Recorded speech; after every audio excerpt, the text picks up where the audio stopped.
સ્વામી તારા રૂપે આજ શ્રીજી મળ્યા, પ્રમુખ સ્વામીના રૂપે આજ શ્રીજી મળ્યા. ગમેલી પ્રોપર્ટી હોય, ગમેલા નેપોલિયન બોલો, I can have everything at my feet that is under the sun, but I have never seen 6 happy days in my life.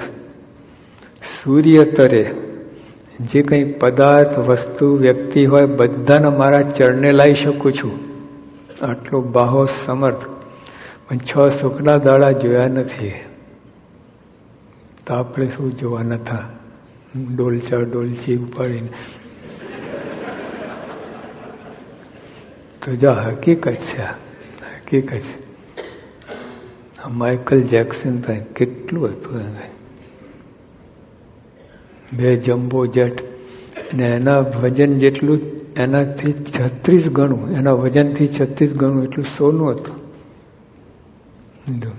અને તો મારે જેવો દુનિયામાં કોઈ દુઃખી નહીં હોય. આ કંઈક અરેબિયન વાર્તા નથી, આ હકીકત છે. અને પ્રેસ ઉપર બધાને વાત કરી, મારી આ દશા છે, તો આપણે હજુ એ બાજુ ડોટ મૂકે, અગ્નિમાં ખાડામાં જ પડી છે. જો આપણે ના કર્યું નથી કહેતા, કરવાનું છે, પણ એમાં સુખ શાંતિ છે એ વાત ભૂલી જજો. Comfort and happiness are 2 different thing. સુવિધા અને સુખ છે ને એક નથી. હા, જો આપણે આ પાપ પ્રાપ્તિ થઈ દેખાતી નથી, પણ જબરજસ્ત હાથી કીડી થઈને આવે છે. હાથી કીડી થઈને, આપણા માટે થઈને, મનુષ્ય નથી. હા, એટલે આ અશાંતિ પછી સુખ શાંતિ. તને કદાચ થોડું ઈચ્છા થઈને એ પ્રાણ મળ્યું તમને, એટલે થોડીક વાર શાંતિ રહે. એક ભાઈ તને સ્કૂટર ઉપર આવ્યા, પૂજન કરાયું, જતી વખતે એક કિક મારું સ્કૂટર ઉપડ્યું, છાતી કારણ ચાલે ગયા. 3 મહિના પછી ફરી આવ્યા, 5 કિક.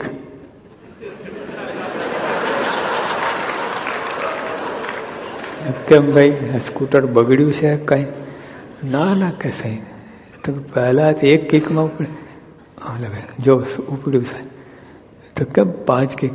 રસ નથી. હવે સ્કૂટર બગડ્યું નથી, જે પહેલે જે કેફ હતો ને હવે નથી. 3 મહિના પછી ત્યાં નવા ઘર હોય, નવું બધું હોય, નવા બૈરા હોય, એ બધું 6 મહિના 25 હોય તો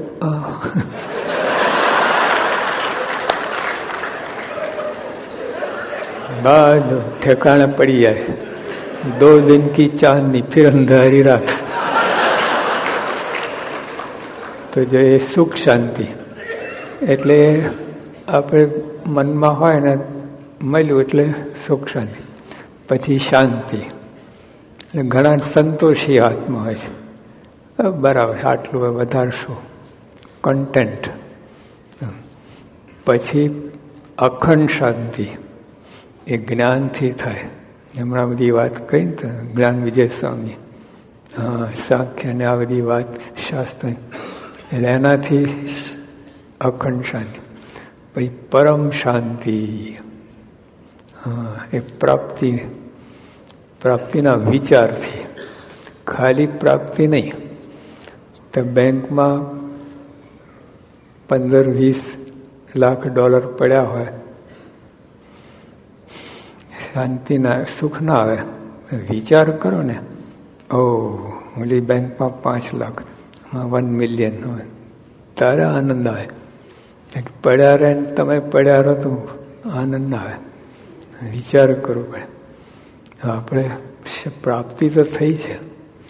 જો તમારે દુબઈમાં બુર્જ ટાવર છે, બુર્જ ટાવર, 168 સ્ટોરીઝ, 168 સ્ટોરી, માળ 168, 2400 ફૂટ ઊંચું છે, લગભગ અડધો માઇલ થયો. 0.4 miles. આખું દુકાન આમ આપણે ટોપી પડી જાય, અમારી પાક પડી જાય. એ આખે ત્યાં પછી એ ટાવર આટલું ઊંચું છે આ મકાન, બેઝ કેટલો પહોળો હોય, કેટલી જગ્યા. પછી એની અંદર વચ્ચે ત્યાં આખો બગીચો છે, ગાર્ડન, સ્વિમિંગ પુલ છે, પછી સ્પોર્ટ્સ ગ્રાઉન્ડ છે, પાર્કિંગ પ્લેસ છે, સુપર માર્કેટ એ છે, બધું અંદર. સ્કૂલ છે, હોસ્પિટલ છે, બધું અંદર. અને ત્યાંથી થોડેક દૂર પામ આઇલેન્ડ છે. એટલે અમુક ભાગ, દરિયાનો અમુક ભાગ પૂરીને ત્યાં પામ આઇલેન્ડ બનાવે. એમાં બધું નખરું, બધું વન, બાગ, બગીચા, એમાં બધું એકદમ ગ્રીનરી. હવે જ્યાં એક વખત ત્યાં બધું આખું તમારે રેતી સિવાય કાંઈ ના મળે. જ્યાં જુઓ ત્યાં રેતી, રેતી, રેતી, બેકાર આખું આમ ઋણ, સૂકું રણ તમારે. અને આ લોકોએ ખજૂર વીણી ખાતા હતા, કંઈ પાકે જ નહીં બીજું તો.